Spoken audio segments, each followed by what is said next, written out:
Okay, so here we're going to look at some different types of operators in comparison. Just think about doing math in C++. So the first thing we're going to do is we'll just do some basic math operations, okay? So like we can add numbers together, so we can say serial.print ln, we could do 4 plus 3, right? And so 4 plus 3, as we expect it, is going to give us a 7. Actually, and let's make these variables. So let's say int x equals 4, so we can make sure that it knows that these are integers. Int y equals 3. Okay, and it should default assume that these are integers, but for our purposes we'll do it like this. So we can say x plus y, and oops, we'll go ahead and run this and see what we get. Alright, let's see. I'm sure there's going to be an error here, but we'll see if we manage to avoid any errors. Oh, there we go. Got it. 7. Okay? Right? So x plus y, 4 plus 3 is 7. So we can also multiply these together. And so this is the multiplication operator. Okay, right? 4 times 3 is 12. And now we can divide them. And this is where things get interesting, because these are whole numbers, right? They're integers.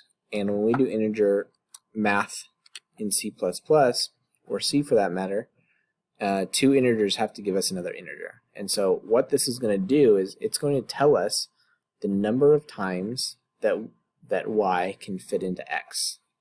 And so it's going to give us that as an integer. So we should get 1 because it can only fit in 1 time. And so if this was 8, for example, 8 divided by 3 is going to be 2 instead of 2 2/3. Okay, now if one of these was a float, which is a floating point number, then it would behave the way we expect it to, because it's going to transform it from an integer to a float. And so now we get the 2.67 we expect, but when we do the integer division, then it behaves a little bit differently. Okay, we can also raise to a power. I think, let's see, I think we used the 2 stars. That might be a Python thing. Let me check real quick. Okay, yeah, this is not C++ code right here, so I apologize there. If we wanted to raise to a power, what we would have to do is, there's a function pow, and then it would just be x to the power of y. But in order to do that, we would need to include our math library here. I wonder if this will let me do it. Looks good, yep. So 8 to the power of 3 is 512, and so some operations aren't built into C. We have to add a special math library to get to them if we need to do powers, which we don't necessarily need to do often. I'm sure it will come up at some point. So then there's some other kind of interesting operations. So for example, something really useful that you maybe don't think is useful, we'll say x and then the percentage sign and then y. And so the percentage operator, it's called modulus or modulo, depending on who you ask or what language we're looking at. So the modulo operator gives a remainder. So like if we divided x by y, when we perform this division, right, we just say how many full pieces will fit, whereas when you perform the modulo operator, what it does is it says what's the remainder after dividing. Okay, so this should give us 2, and this should give us 2 as well. And so if we did, let's say, 10 divided by, actually let's go with 20 divided by 6. Okay, so if we divide 20 by 6, we know that 6 will fit into 23 full times, and so this operation here will give us the number 3, whereas if we perform the modulo operator, we know that after dividing by 6, we get a remainder of 2, and so that should output a 2, and so we get down here 3 for 3 6s into 20, and 2 for that remainder of 2. Okay, and so we'll see some examples of where this is useful. For example, let's say that we want to cycle through the number 0 to 4 in our output here. Okay, so we could do like a serial.print. So let's uncomment this. We have a counting through the loop, and we'll do a serial.print ln of the value of count. And let's say that we didn't want every time the count got to 4, we wanted to start over. Okay? Well, we can do count %4 here. And what will happen is, and let's add a short delay as well, so we can see it happen. What will happen here now is that every time count goes up, increments, you can see it changes. So I need a shorter delay than that, or longer delay than that. And you can see it's just cycling from 0 to 4. And so the value of count, while it's always increasing, if we're taking the modulus operator with 4, it's just dividing it and giving us the remainder. And so that's what's happening here. And so that can give you like some kind of like cyclical pattern, which can be useful for a lot of different ways. And there's some ways that we'll use this, like to, for example, to keep a number from getting past a certain value. So we could also do this instead, because if we were to right now print the value of count, you can see that the value of count is getting bigger every time through the loop. Oops. So we'll add this, we'll add a little space.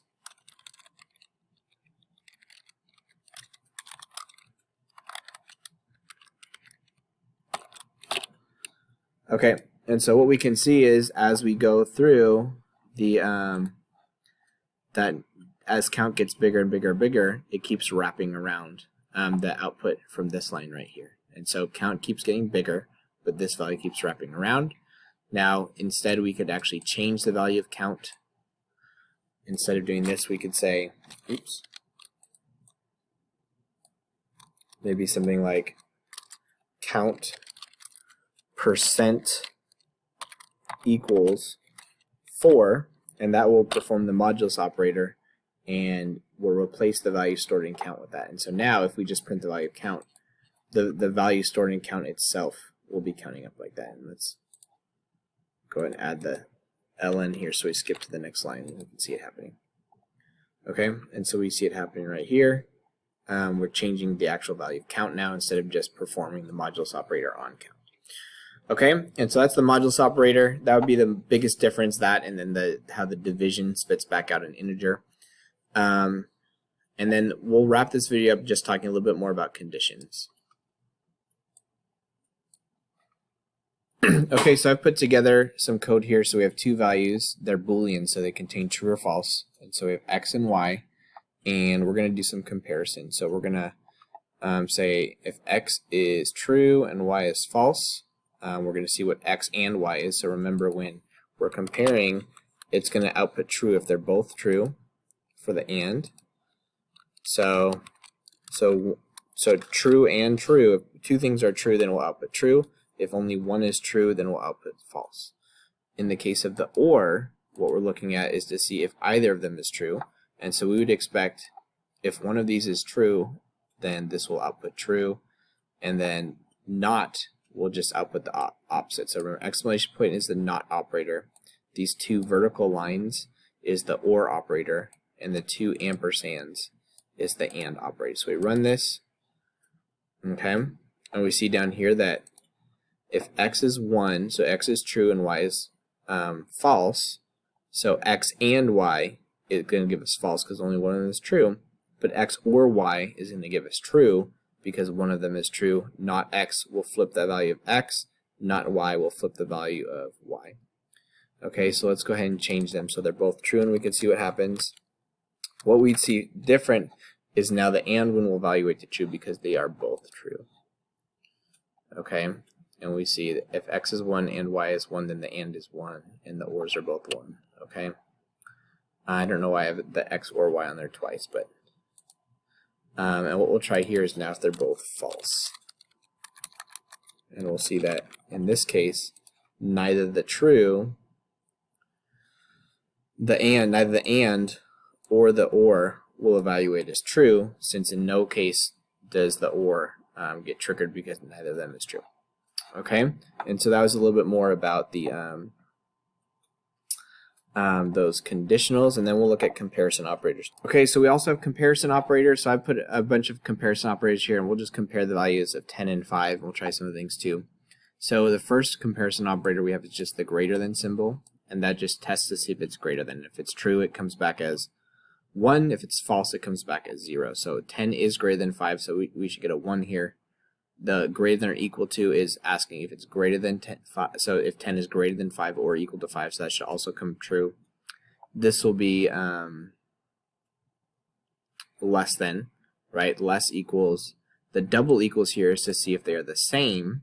The not equals is to see if they're not the same. And the single equals we shouldn't use in this case, right? So this is actually a bug, and this is something that we got to be really careful about, because this happens. This is one of the most common bugs that we're going to see, aside from like leaving out a semicolon, okay? And this is one where we have to be careful because the compiler doesn't necessarily catch it for us, okay? So we run this code, and we see, okay, if x is 10 and y is 5, x greater than y is 1, x greater than equal to y is 1, right, which we expect. Less than y and less equals is 0. X double equals, or if x is the same as y, is false. X is not equal to y is true. And then x equals y is 5. And so that is giving us the value of y there, and not doing a comparison, which we might be thinking it was going to do. Okay? We can now, let's try switching these to be the same, and let's see what happens now. So if x is 5 and y is 5, the greater than is going to now return false, because 5 is not greater than 5, but is greater than or equal to 5, and so that returns true. The less than is going to return false because 5 is not less than 5, but less equal is true. The same as comes back as true, and then we get the same bug here on the last one. Okay, and so these are comparison operators. They're useful for comparing like numbers. They'll use them quite a bit for a variety of things. And so that's the comparison operator.